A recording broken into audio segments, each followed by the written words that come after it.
Allah ya jalan bagana jangan macuda ani si jalbaluni narka. Allahu akbar bagana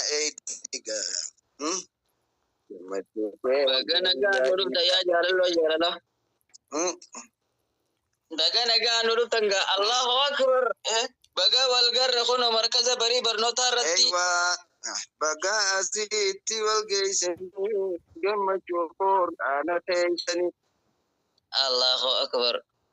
Ega dadan akas papagane ega markaza ko bari wala shida hare masa musa mas gra.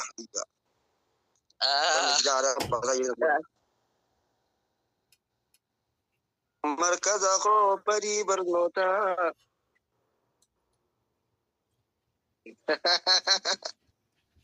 Allah والبرتينيا زمن خان الدم فقاني يا جار لكس والله يا مرحبا بقنا قاعد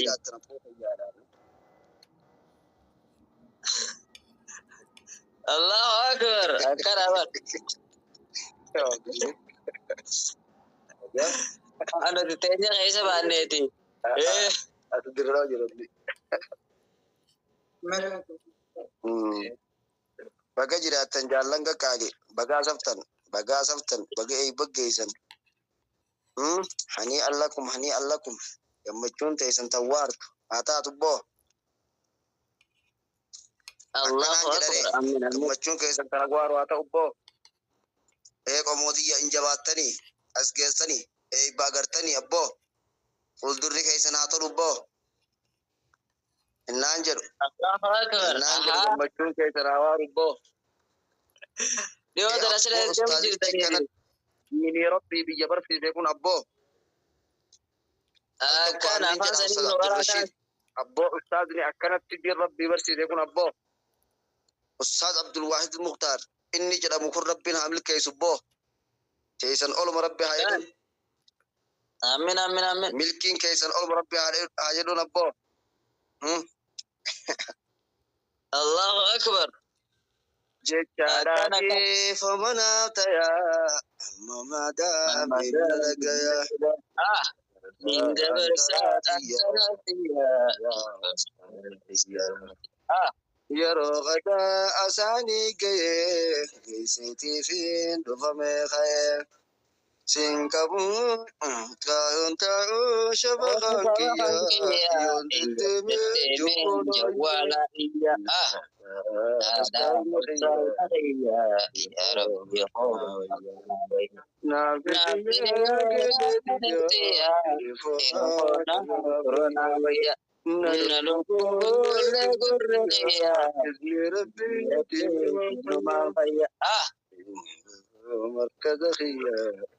cinta alami dia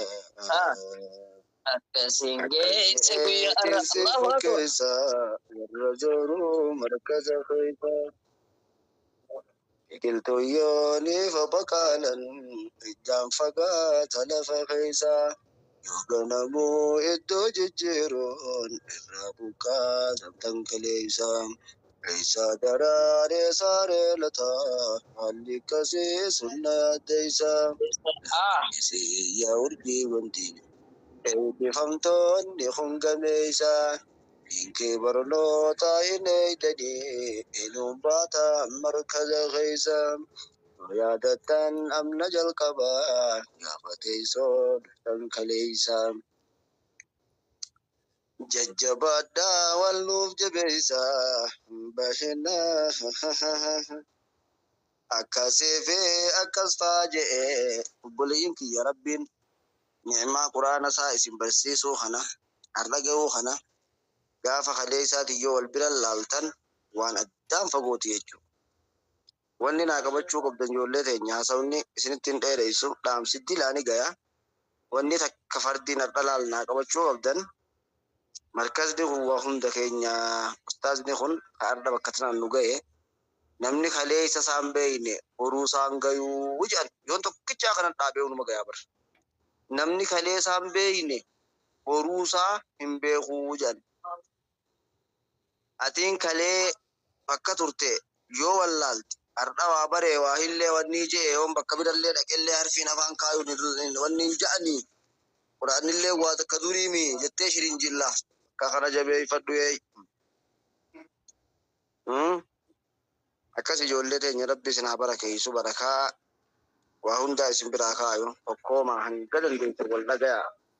ustaaza ofii ilaal kabajaa bareedduu qabaachuu fi gaarii jecha isaanii kabajuu gaarii akkana qaqqaaliiwwan wal isinaa qabu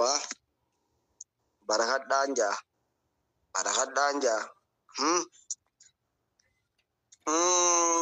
akkasiiti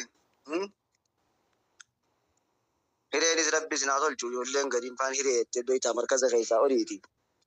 gua akka qaadhimaan dubbisee faa isin wallaahi garattuu hedduu argaa mana gadi kijibdaa taate niin kijibaa'us atuunoo beekta kan kijibdaa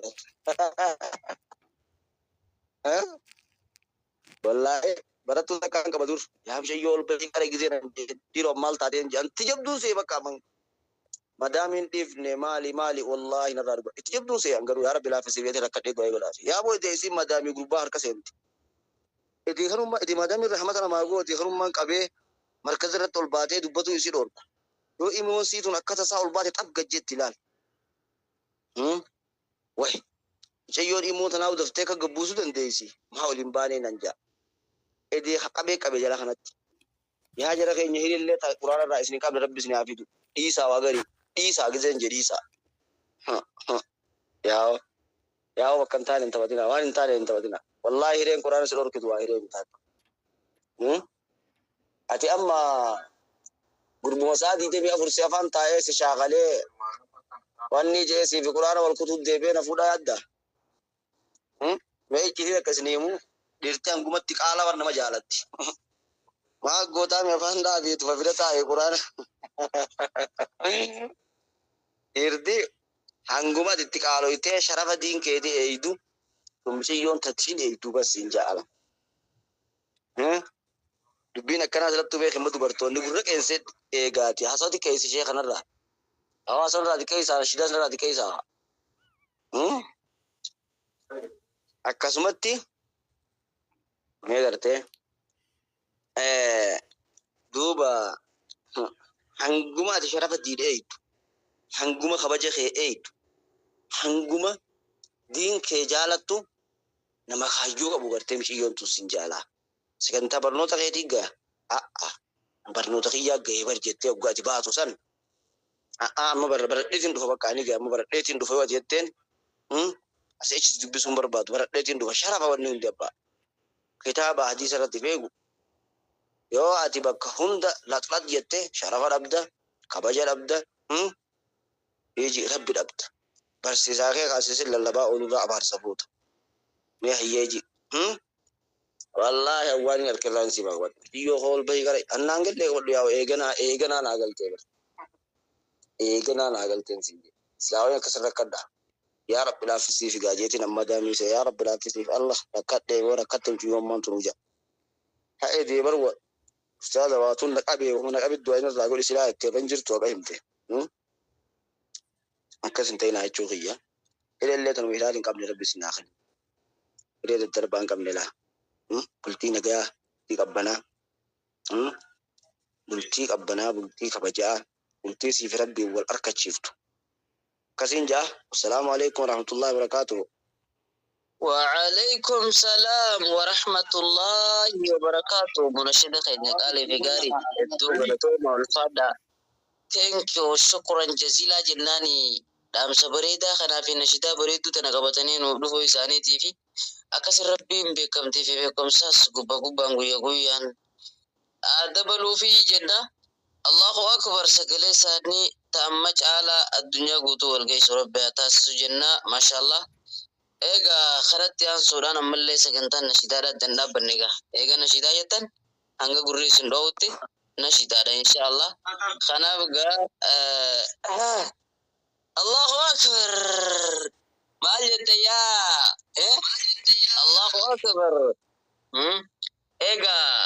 sagantaan itti aantu sagantaa nashiidaati Allahu أكبر.